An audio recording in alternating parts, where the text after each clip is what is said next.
Hey everybody, before I start on this, I just want to say I apologize if my voice sounds like crispy fried ants because I'm recording this right before I go to bed. So in the last part I talked about filling in flats, I talked about composition, flow, and movement, and today we're going to be focused on actually completing the commission because I completed it. When I was rendering this, I definitely had some trouble with my brain practically every time. If you've watched my past commentaries when I was talking about overthinking, I do have an issue with constantly doubting myself, like overthinking my art, thinking that every decision I make has to be super duper unique, and then I kind of have to convince my brain that, hey, stupid, uniqueness is a byproduct of being creative. You can't force it. Stop trying to force it. It has to come naturally. It comes afterwards when you freaking learn, you crack nut. So will you ever truly forget it? No, you won't. It's like falling in love with your favorite food. You're not gonna forget about your favorite food. I'm hungry, obviously, because I didn't eat enough a few minutes ago, so now I'm starved. I definitely had some fun rendering the shadows. I will put a speed painting of me rendering those shadows, and it was really fun. It was like I was airbrushing donuts at some point. It literally felt like I was painting donuts. I added some dashes here and there for a classic sketchy effect because, you know, I had to add that in with some digital illustration.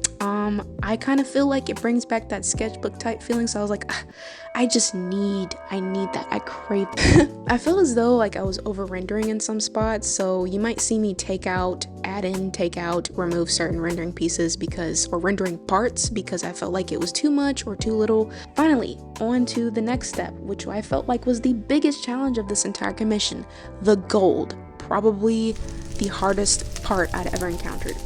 Moments leading up to this, I kind of knew that I wasn't good at rendering gold. When they had showed me the references, the character they had was wearing a gold chain, I was like, oh crap. How the freak am I gonna do this? Because number one, I don't know how to render gold. Number two, I'm not a gold kind of guy. I'm a silver person. I don't like gold very much. So I was like, how the freak am I gonna render this? So what better way to find references and to gather that information than go to Pinterest?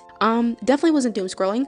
Had to snag some references here and there, added slap it in my window, and I just rendered away. I realized that when you're rendering gold, the best way to actually render it is to put in like little blocks of shadow, and you'll see that as I am progressing here with shading, I actually put in shadows, and then afterwards I put in the midtones and the highlights.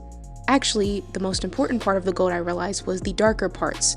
That is what sets it as looking as if it was gold, and I kept messing up. It wasn't like it was too difficult. It's not like I've never rendered gold before. It just had been so long since I last rendered gold, and I'm so used to rendering silver. So that was definitely a really interesting journey for me. And now we're on to the final stages of this commission. So in the end, I couldn't really figure out how I wanted to do the background. I slapped on some spades cards. I didn't really know how to do spades as well, but I was like, well, this is a spades theme. Might as well add in some spade cards, and that's exactly what I did. So I went ahead and added those in here, and then I added some bling bling, so I added some sparkles. Because he was wearing a white suit, and I was like, oh my gosh, you look so snazzy if I give him some sparkles here and there. And I just added a blue gradient background, some texture, additional smoke, and bam! It was done like that. The smoke was really fun to play with because I realized I had to make it more organic. I can't technically stylize the smoke, and so you'll see me like kind of swish it around to make it look organic because I was like, dude, this doesn't look like smoke.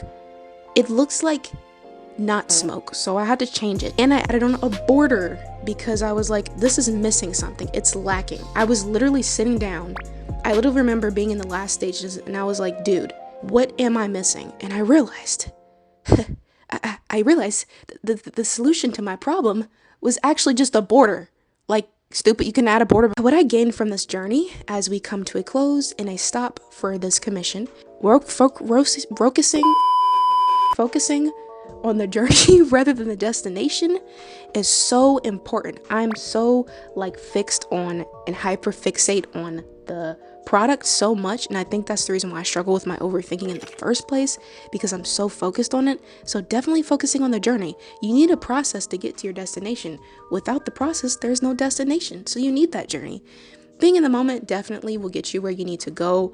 I like to think of art style as artistic choices, preferences that come from skill and talent and growth and experimentation. If you look at it in that way, you won't have to feel so pressured in saying, wow, I need an art style now. You'll just be like, wow, this is so cool. I can't believe I'm doing this. Oh, wow. Okay. I think I'm done rambling. Just gave myself secondhand embarrassing. You know what?